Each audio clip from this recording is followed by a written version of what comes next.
Welcome to this free class, Basic Rigging for Motion Capture in Maya 2025.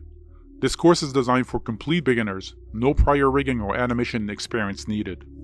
Whether you're a filmmaker, a game developer, or a digital artist, wanting to bring characters to life using real human performances, now this class is for you.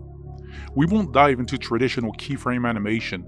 Instead, you'll learn how to rig a 3D character specifically for motion capture workflows. We're going to use Maya's human HIK system. Clean, flexible, and game ready. You'll build a character from scratch, set up a custom HIK rig, learn how to apply multiple motion capture takes with ease.